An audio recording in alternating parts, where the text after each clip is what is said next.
Jauh di pesisir Kabupaten Banyuasin, Sumatera Selatan, terdapat sebuah desa yang dikenal dengan kekayaan alamnya, yaitu Desa Muara Sungsang. Sebuah desa yang dikelilingi hamparan pohon kelapa, tempat di mana sebagian besar warganya menggantungkan hidup dari hasil bumi ini. Setiap hari ratusan buah kelapa dipanen, diolah, dan juga dijual. Namun, di balik hasil yang melimpah itu, tersisa satu sisi lain yang jarang diperhatikan, yaitu tumpukan sabut kelapa yang dibiarkan menumpuk tanpa arah. Sabut kelapa, bagian yang dianggap tak berguna, dibiarkan begitu saja. Padahal, bisa dikelola dengan bijak dan limbah ini dapat menjadi sumber penghidupan baru bagi masyarakat sekitar. Selama ini, masyarakat Desa Sungsang telah terbiasa dengan hasil melimpah dari perkebunan kelapa.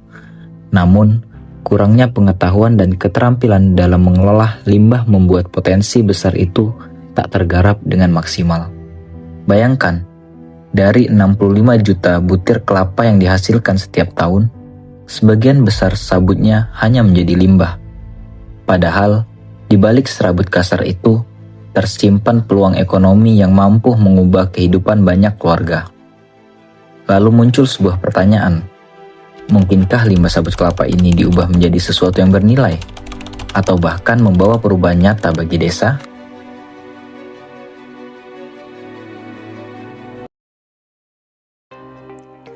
Untuk menjawab tantangan itu, kami tim PPK Ormawa Himpunan Mahasiswa Jurusan Teknik Kimia Politeknik Negeri Sriwijaya memulai langkah nyata.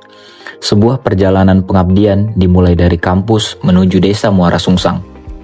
Dengan semangat kolaborasi, kami hadir untuk membawa perubahan mengubah limbah sabut kelapa menjadi peluang baru bagi masyarakat.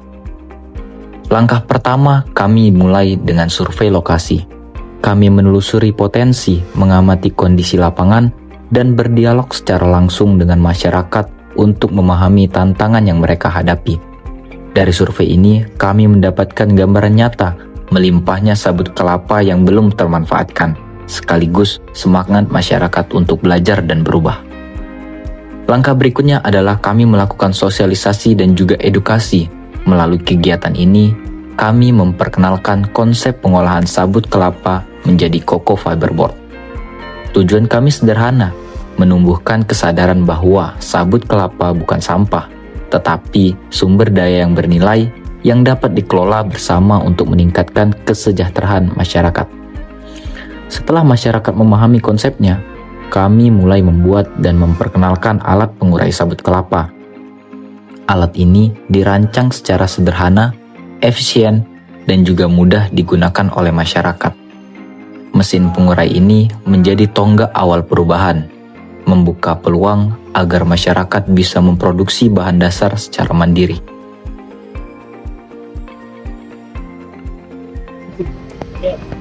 Pak, ini harus Pak lebih panjang dari ini. Jangan ngepasnya. Kalau dia ngepasnya, nyantol ya. Nah, tapi kalau dia pot, Pak, palingan di sini ada kunci dikit. Dari sinilah proses produksi dimulai. Sabut kelapa dikumpulkan, dibersihkan, dan diuraikan menjadi serat mentah menggunakan mesin pengurai yang telah kami buat.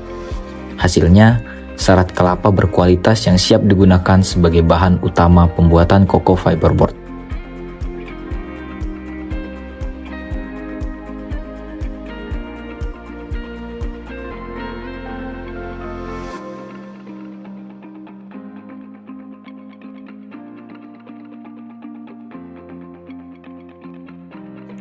Langkah selanjutnya yang kami lakukan adalah memperkenalkan mesin pres hidrolik.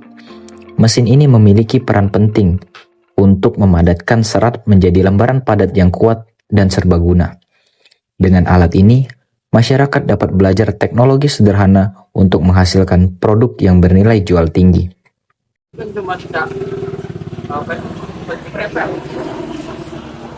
Kalau cuma ROD harusnya dibedakan. Misalnya dari ini alat press, ini cetakan press, sama cetakan untuk resi. Sama cak, kita bikin batako, bata ringan, terus tuh bata-bata yang oren itu nah. Ada ya tempat untuk tanah liatnya dibentuk kotak, habis itu dipotong. Habis itu ada yang tanah yang cetakan itu nah, yang langsung segi empat banyak itu tanah kotak jemur. Puncak kegiatan kami adalah uji coba pertama pembuatan coco fiberboard. Proses ini melibatkan pengeringan, pencampuran serat dengan bahan perekat, hingga proses pengepresan menggunakan mesin hidrolik.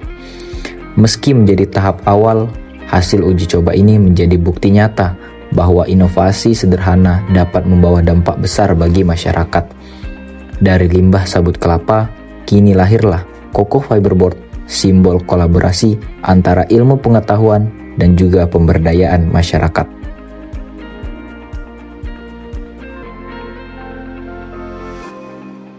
Enam tahap sudah kami lalui bersama masyarakat Desa Muara Sungsang. Perjalanan ini belum selesai, namun semangatnya telah tumbuh di hati setiap warga. Kedepan, kami akan terus berinovasi hingga coco fiberboard siap diproduksi secara mandiri. Karena bagi kami, perubahan bukan hanya soal teknologi, tapi tentang harapan yang tumbuh di desa. Kami dari tim PPK Ormawa Himpunan Mahasiswa Jurusan Teknik Kimia Politeknik Negeri Sriwijaya berkomitmen untuk terus menghadirkan inovasi yang bermanfaat bagi masyarakat. Melalui program ini, kami belajar bahwa perubahan tidak hanya lahir dari ide besar, tetapi dari kemauan untuk berbuat dan bergerak bersama. Semoga langkah kecil ini menjadi awal bagi Desa Muara Sungsang untuk terus tumbuh, mandiri, dan berdaya melalui pemanfaatan potensi lokal. Bersama kita wujudkan Indonesia yang berkelanjutan dan inovatif. Mari terus bergerak, berinovasi, dan berkarya dari desa untuk Indonesia yang lebih baik. Baik Pak, kami dari HMJ Teknik Kimia dalam rangka program pengembangan kapasitas Ormawa atau PPK Ormawa itu ingin mewawancara dengan Bapak siapa? Pak Nanang, Bu. Pak Nalang. Pak Nanang. Ya. Mungkin untuk pertanyaan pertama itu, apakah Bapak itu sudah pernah melihat atau pernah mengolah limbah sabut kelapa? Belum, Bu. Belum ya? Iya. Baru kali ini ada yang Baru pertama ini. dari program ini ya Pak? Iya, betul. Untuk selanjutnya itu, apakah Bapak itu sudah mengetahui apa sih manfaat ekonomi dari pengolahan limbah sabut kelapa? Belum tahu sama sekali, Bu. Oh belum. Ya, terima kasih. Alhamdulillah ada program ini yang masuk ke sini. Terima kasih bagi saya yang begawi jadi dapat kerjaan gitu nah. Ya. Gitu, Bu. Tuh, Bapak pernah melihat atau menggunakan alat pres hidrolik Pak? Yang Belum. ini? Belum. Belum. Iya. Baru pertama juga. Baru di sini. Lalu Bapak sudah pernah melihat proses pembuatan coco fiberboard? Belum, Bu. Belum. Ada pertanyaan pertama setelah program ini itu, apakah Bapak sudah memahami cara mengolah limbah sabut kelapa? Kalau sebelumnya kan sudah pernah memang Ya. mengelola, tapi nggak semaksimal mungkin kan. Jadi baru tahapan awal untuk pengelolaan. Nah, yang tahapan pengelolaan awal itu ya memang dari kopi tadi Ya. itu. Tapi untuk jadi bahan baku, bahan yang sudah jadi itu belum. Tuh, seperti itu. Setelah program ini, apakah Bapak sudah memahami cara mengolahnya? Ya, kalau Produk jadi. kalau prosesnya sepertinya tadi sudah paham. Nah, harapannya sih semoga nanti ke depan bisa buat sih yang seperti itu kan. Gitu. Pak, apakah Bapak sudah mengetahui nih dari pembuatan proses coco fiberboard tadi itu manfaat ekonomi dari pengolahan limbah sabut kelapa tadi? Ya, kalau manfaat ekonominya jelas sangat ada ya. Yang pertama memang kan dari limbah, namanya limbah kan tidak terolah kan. Iya. Nah, di sini kan memang konsepnya kita mengelola limbah yang ada. Ya pasti ada nilai ekonominya kalau sudah dikelola kan, seperti itu. Dan harapan memang dari kelompok yang kami buat memang sih mengelola produk turunan kelapa. Iya. Jadi memang dari berbagai macam limbah. Nah, itu kita harapannya memang kita bisa kelola supaya ada nilai ekonominya kan. Juga bisa menambah pendapatan dari anggota kelompok dan masyarakat yang ada di Muara Sungsang seperti itu. apakah Bapak itu sudah bisa nih mengoperasikan alat pres hidrolik tadi yang sudah? Ya alhamdulillah dari praktik tadi kan sepertinya sudah bisa gitu kan. Secara ini sudah praktik juga secara langsung kan, kayak gitu.